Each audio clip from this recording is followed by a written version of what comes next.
আমি আস্তে আস্তে দেখলাম আমার একটি ভিডিও ব্যাপক পরিমাণে ভাইরাল হয়েছে। বাংলাদেশের সব সাংবাদিকরা আমাকে ফোন দিচ্ছে, যে এখনো সাংবাদিকরা আমাকে ফোন দিয়ে যাচ্ছে, শুধু তো ব্যাখ্যা চাচ্ছে।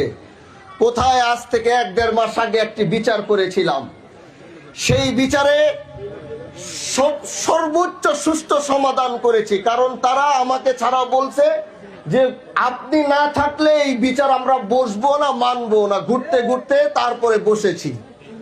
এখন আপনি আমাকে বলেন, অনেকে এই বিষয়টাকে পুরা ঘোলাটা বানিয়ে দেখলাম জাতীয় চ্যানেলে নিউজও হচ্ছে।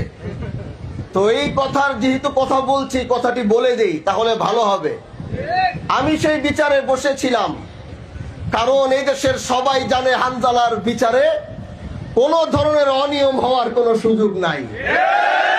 তো আমি যেই বিচারে বসবো, সেই বিচারে যত বড় ব্যক্তিত্ব হোক, যত বড় লোক হোক, হানজালা যেই বিচারে বসে বিচার করে, সেই বিচারে বসে দুর্নীতি করার সাহস এই শিবচরের মাটিতে কারো নাই।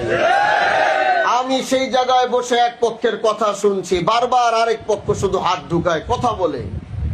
তো যদি আমি বলছি, যদি আপনারাই সমাধান করতে পারেন, তাহলে আমার পিছনে 10-15 দিন 20 দিন ঘুরে আমাকে জোর করে কেন এই বিচারে আনছেন? তাহলে আপনারাই সমাধান করেন। এটা বলে আমি চলেও যাইতে নিছি, আমি চলে যাই, আমার দরকার নাই এই বিচার করা। না, আমরা আপনারা ছাড়া এই বিচার মানবো না।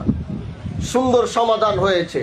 বিচারের মধ্যে যখন বারবার কাউন্টার দিচ্ছে আমাকে রেখে, আমি একজন এমপি, আমি মনে করি না যে সব সম্মানী ব্যক্তি, বিষয়টা এরকম না, কিন্তু আমি তো এলাকার একজন জনপ্রতিনিধি।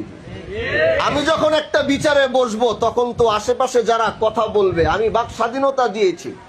তার মানে তো এটা না যে আমার পাশে বসে বসে আমি চুপ করে আছি, আপনি পাশের থেকে বসে কাউন্টার দিবেন। বিষয়টা কি এরকম? সেটা আমার জায়গায় যেই হইতো সেই তাকে এই বিষয়টা বলে থামিয়ে দিত। তো ওখানে 30-40 সেকেন্ড হয়তো আমি একটু রাগ করেছিলাম যে আমাকে এনে এখানে বসিয়ে আপনারাই যদি কথা বলে সব করেন, তাহলে আমাকে আনলেন কেন? ওই রাগারাগি করতে গিয়ে দেখলাম ওই কে যেন ওখান থেকে 30-40 সেকেন্ডের একটা ভিডিও নিয়ে সেটাকে ছাড়ছে। এটা এখন পুরা বাংলাদেশের এখন জাতীয় নিউজ হয়ে গেছে।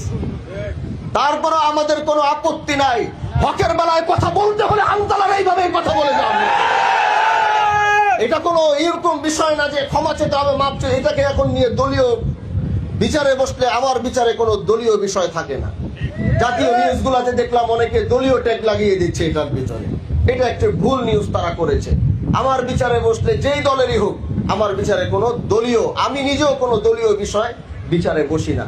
এজন্য যারা উদ্দেশ্যমূলক আমাদেরকে ছোট করার জন্যে, অসম্মান করার জন্যে যারা আমাদের ভিডিওগুলো ছেড়েছে, আমাদেরকে যারা অসম্মান করতে চাবে, আর আমরা যতদিন দেশের পক্ষে কথা বলে যাব, আমরা যতদিন দেশকে ভালোবেসে যাব, আমাদেরকে দাবানোর চেষ্টা করবে, আল্লাহ আমাদের ইজ্জত তত সম্মান বাড়িয়ে